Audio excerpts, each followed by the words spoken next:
Hello and welcome to today's edition of Catholic Focus. My name is Debra Mwanya and with me is our sign language interpreter Samuel Owenena. Welcome. Bishop Wallace Nganga of the Military Ordinariate has led the Holy Rosary Parish faithful at Embakasi Garrison in the dedication and consecration of their new church. In his message, the bishop explained the significance of consecration of a church, its proper use, and the spiritual benefits it brings to the faithful who worship within it. Then, katika kuitabaruku hii kanisa, let it be a moment of renewal. And I want us to ask ourselves, how many times maybe I have entered this church and I forgot it is a praise of God and worship. Na nikaweza labda kutenda mambo ambayo hayastahili katika hili kanisa. Iwe ni wakati wa kuangalia, kwa sababu kwanza tukiingia hapa tunastahili kuwa tumenyamaza. Mara ngapi hata nimeingia hapa ikawa napiga makelele na subuhi hata wengine wakati wa ibada. Mara ngapi nimeingia hapa labda niko na simu and I am chatting on my phone and I am in church. Hata wengine to the extent simu inaweza vibrate na kwa kiti unaona ameinama chini ya kiti. Iko kanisa. Nitakupigia tukimaliza misa, unaona hata naona kama father ananiona wewe kapa. How many times have I done that? Have you done that? That is not good. May we give the church the respect it deserves. How many times nimeingia hapa nikasahau kuna ekaristi takatifu na nastahili kupiga goti, kuinama, even kuomba mbele ya ekaristi takatifu. You realize after communion there will be a special light. Sasa kuweka ekaristi katika hiyo tabernacle. May we never forget that Christ is present in this church 24 hours. Moving forward, President William Ruto today led the nation in marking this year's Mashujaa Day within a special tribute to the late former Prime Minister Raila Amolo Odinga. The president said this year's celebration is dedicated to honoring Baba Raila Amolo Odinga, describing him as a true patriot who always put the country above self and envisioned a nation anchored on justice and unity. Speaking during the same forum, Deputy President Kithure Kindiki also paid tribute to Kenyans who have sacrificed their time and lives for the nation's freedom. During the same ceremony, 174 citizens were feted as heroes and heroines, among them being celebrated journalist Mwanamisi Hamadi for their outstanding contribution to national development.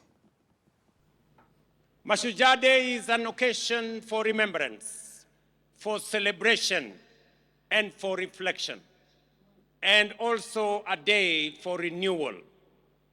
As you all know, yesterday we bid farewell to one of our country's most consequential and impactful sons, a towering statesman, a resolute patriot, and a quintessential hero, the Right Honorable Raila Amolo Odinga, our former Prime Minister. This is the man, the legend, and the Pan-Africanist to whom we dedicate this Mashujaa Day. The first lesson that Baba taught us is to put country above self.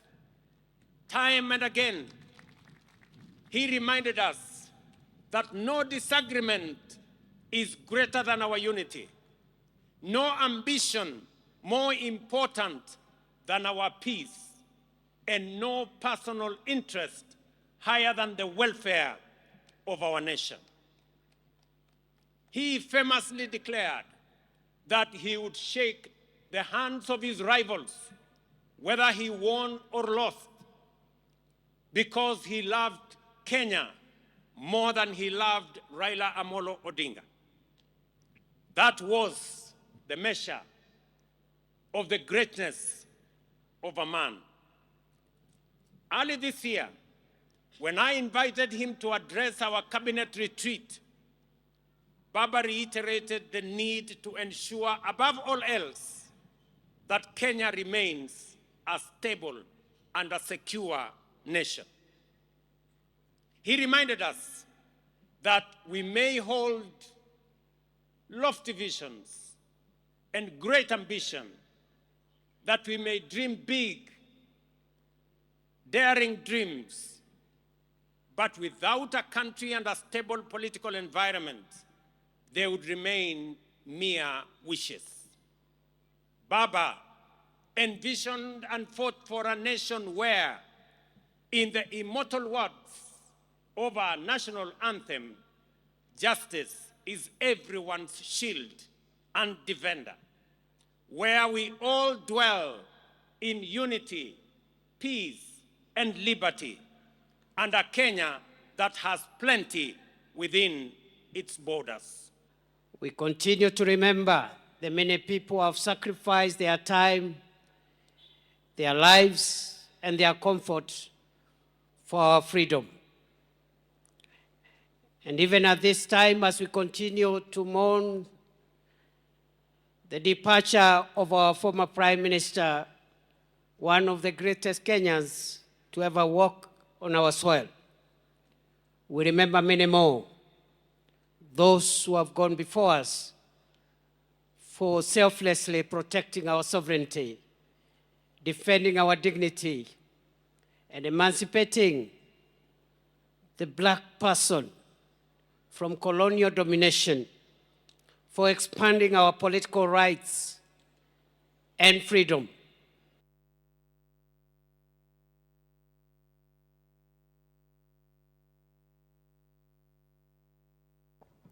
On other news, residents of Sabaki in Athi River Mavoko sub-county have warned politicians against taking credit for development projects initiated by the community.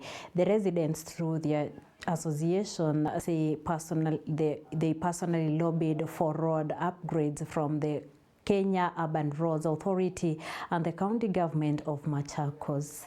Through their chairman, Japheth Nyambane, said it was unfair for leaders to seek political mileage from community-led efforts, adding that Governor Wavinya Nditi's administration has been instrumental in supporting the residents' initiatives. Representing the governor at the event, County Executive for Roads and Transport Nathaniel Nganga assured residents of continued partnership to improve infrastructure and other essential services in the area. And as a community, we didn't have roads in this place. And we continuously suffered the effects of dust, the effects of high maintenance costs of also of our cars. And together with that, our children also were affected because of the poor state of roads within Sabaki. But we went to knocking at the county came in, and as we speak today, this is a partnership project between the county government of Machakos, courtesy of Our Excellency the Governor, and the residents of Sabaki. As you go up, you will get, there's a road we have named Church Road, where we started a project of doing cobblestones. Through the effort of the residents and the support from Our Excellency. The cabros which we are seeing today, which we are receiving, we are very delighted to say that this is the hand of the governor of Machakos County. Together with that, we are seeing road cabs that are being delivered today. And again, that is the hand of the governor of Machakos County. And I want to confirm that this is the first time within our stay in Sabaki where we have seen a government working closely with us. We have had other leaders around for over 15 years. Somebody is elected and we have never seen them in Sabaki. But within a few years, I think 3 now, since the governor came to the office. We have seen her around, not once, not twice. Meaning that if we continue with this kind of partnership, Sabaki is going to be transformed well.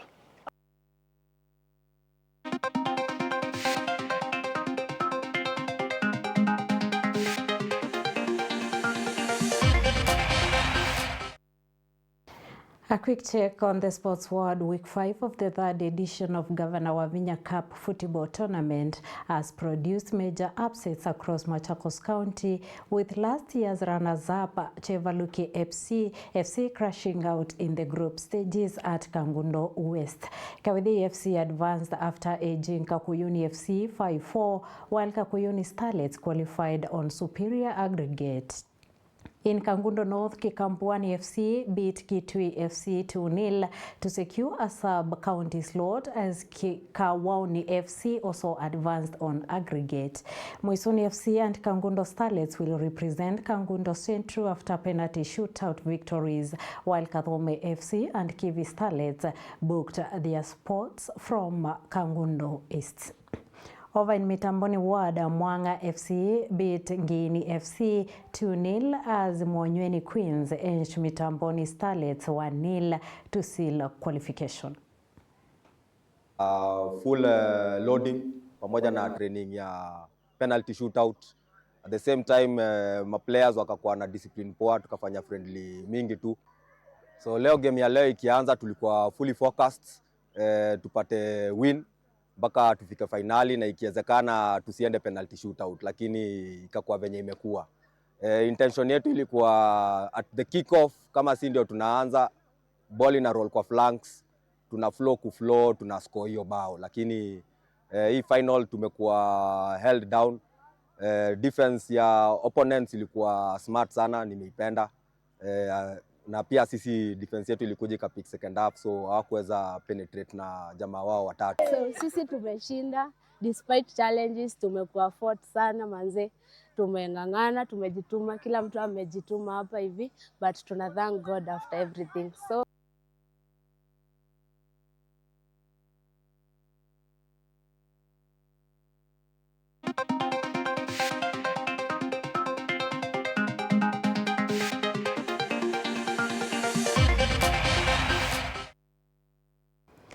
And that there brings us to the end of our Catholic Focus edition today. We continue to celebrate our heroes and heroines on this day of Mashujaa Day here in Kenya. We thank you for choosing Capuchin TV, and too for being our heroes and heroines. We pray that God will continue blessing you and keep it at Capuchin. We thank our production team for enabling this bulletin. And until next time, we wish you all the best. My name is Deborah Mwanya, and with me has been our sign language interpreter, Samuel Owenina. Be blessed and happy Mashujaa Day.